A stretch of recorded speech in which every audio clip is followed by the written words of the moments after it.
Cemiyetimizdeki bazı kişiler hazırki zamonaviy taraqqiyotni g'arib yaratdi. Musulmonlar azaldan qaloq insoniyatga hech bir foydali ijodiyat yaratib boqmagan degan qarash bilan o'zi tava bo'lgan musulmon to'pini tuvan ko'radi, yotlarni bo'lsa cho'ng ko'radi. Turklarda tarixni bilmagan itning kaynidan yurur deydigan maqol tamsil bor. Haqiqatan tarixini bilmaganlar sharafini, ulug'lig'ini, izzatini yotlardan izlaydi. O'zining qimmatli boyliklarini tunimaydi. Amaliyotda tarixga qarab boqadigan bo'lsak, shu ko'zimiz bilan ko'rayotgan taraqqiyotning ul asosini musulmonlarning yaratganligini ko'ralaymiz. Masalan, ko'pinchimiz aeroplanning tunji kashfiyotchisini 1900-yillarda yashagan amerikalik Arkwrightlar deb bilamiz. Amaliyotda tarixni texmi cho'nqurlab tekshirgunimizda aeroplan kashfiyotining tunji asosiy nazariyasini buningdan 1200 yil burun milodiya 850-yili hozirgi Ispaniyada yashagan bir musulmon olim tarafidan o'ttirib qo'yilganligi tarixiy isbotlar bilan ko'ralaymiz. Undaqda 12 asr burun texnikadan asarmi bo'lmagan o davrda aeroplan texnikasining asosini solgan bu musulmon olim zodi kim?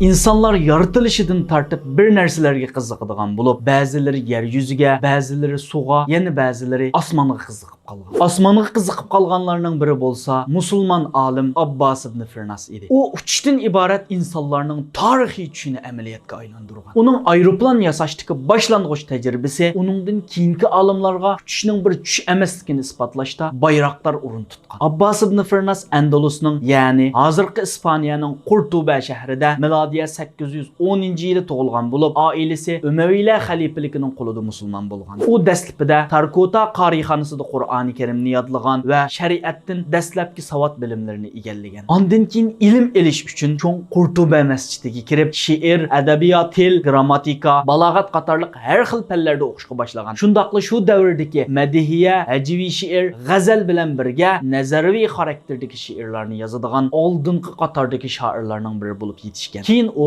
kasalliklarning alomatlari, kasalga diagnoz qo'yish, kasalliklarning oldini olish va saqlanish, davolash usullarini o'rganishga yo'tkalgan. Shundaqla tosh, o't, cho'p va o'simliklarning alohidaliklarini tadqiq qilib, ularning davolashdagi foydali xususiyatlarini o'rgangan. Umaviylar podshohlari uni o'zlarining xos tevipi va xon jamiyati taomlarining nazoratchisi qiladi. Abbas ibn Firnas nihoyat ilmsuyar kishi bo'lib, bir tarafdan astronomiya ilmlari, yana bir tarafdan tibobat va do'rgarlikni o'rganib, usta tevib, matematikada alim, ximiya va fizikada talantli, san'at asarlarida ko'zga ko'rilishga boshlaydi. U o'rganganlarini bir-biriga bog'lab foydalanishda nihoyat usta edi. Abbas ibn Firnas har xil sohalarda ko'plagan tajribalarni qilgan bo'lib, uning eng hayron qolarlik mashhur tajribasi bo'lsa, uchishsiniki edi. U uzun mazgil qushlarning bo'shliqdagi harakatini kuzatib, jismlarning eg'irligi, alohidaligi va havo qanday qarshi turadiganligi, bo'shliqda uchganda havoning jismga bo'lgan ta'siri qatorliqlarni inchki tadqiq qiladi. Oxirida u uchish haqida ilmiy bir nazariyani xulosalab chiqadi. U bo'lsa-mu yer sharining tortish kuchini yengish uchun jism va uni ko'taradigan narsa yenik bo'lishi kerak. Shundala u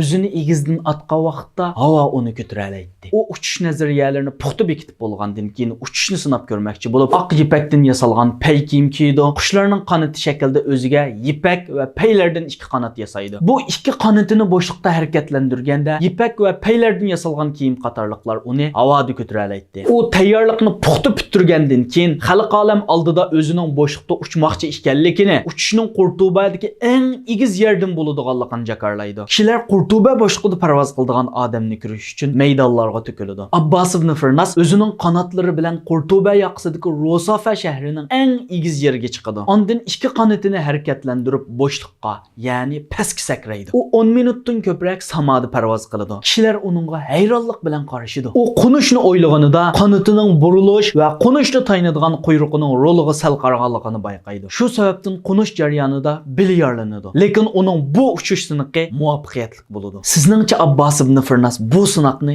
qancha yashida qilgan bo'lishi mumkin? 30, 40, 50 yo'q. U bu sınaqni 60 yaşdan aşqa vaqtda qilgan edi. Lekin Abbas ibn Firnasdagi musulmoncha ruh garchi yashangan bolsa-mu, yangi narsalarni kashf qilishda uning kuch bo'lgan edi. Biz har vaqt aeroplanni ko'rgan vaqtimizda buning ijodchisi Akuraytlar deb bilamiz. Halbuki uchishning tunji siniqini, uchishning tushish emas, balki mumkin ekanligini bizga amaliyati bilan ko'rsatib bergan musulmon olim Abbas ibn Firnasni bilmaymiz. Ya'ni bu xil sinoqni mukammallashtirish uchun qayta sinoq elib berib, oxirida tushib ketib ilm shahidi bo'lgan turk musulmon olimi Javhariyni bilmaymiz. Ibn Firnasning uchishdagi tajribasi milodiya 11-asrdan boshlab Yevropaliklarning birdan bir manbasi bo'lib qolgan. Yevropa uchquvchisi Elmer va uningdan keyin kelganlar Ibn Firnasning tajribasini o'qigan va uningdan ilhom olgan. Abbas ibn Firnasning ko'p xil talanti Andalusdagi o'z zamonining olimlarini hayron qoldirgan. Abbas ibn Firnas faqat aeroplanning asosini solgan emas. U insoniyat taraqqiyoti uchun nurg'unlagan ijodiyatlarni yaratgan. Masalan, uning eng muhim kashfiyotlarining qatoridan suvdan foydalanib ijod qilingan suv soati, tarixdagi tunji siyoh qalamni ijod qilgan Yevropaliklar bu kashfiyotni uningdan qabul qilgan. Ibn Firnas ko'zning kurishini davolash uchun aynak yasagan. Natijada u tibbiy ko'zoynakning tunji ijodchisi bo'lgan. U yana ba'zi ximiviy moddalarni bir-biriga aralashtirib, hozirgi yosh oqqo'zish bombasiga o'xshash bir bomba kashf qilgan. Qo'rg'onlarni pachaqlab tashlash uchun bir jang quroli yasagan. Bu qurol bir urushda ishlatilib, shu orqali dushmanlarning qo'rg'onlari pachaqlangan. Tosh va qumdan aynak kashf qilgan. U Andalusda tunji aynak yasagan kishi edi. Ibn Firnas yana qushlarning uchish va laylashdagi qanotlarining harakatini tadqiq qilish orqali tezlik va shamolning mosligini hisoblab planer nazariyasini o'ttirib qo'ygan. Osmon globusi asbobini yasagan. Ibn Firnas yana astronomiya sari yasab chiqqan tunji kishi. Ibn Firnasning ijodiyatlari ilm-fan olimlari tomonidan nurg'unlagan texnikalarning asos sifatida qo'llanilib kelmoqda. Amerika olim qatnashi markazi NASA Oy sharidagi bir meteorit azgiliga Ibn Firnasning ismi bilan Ibn Firnas meteorit azgili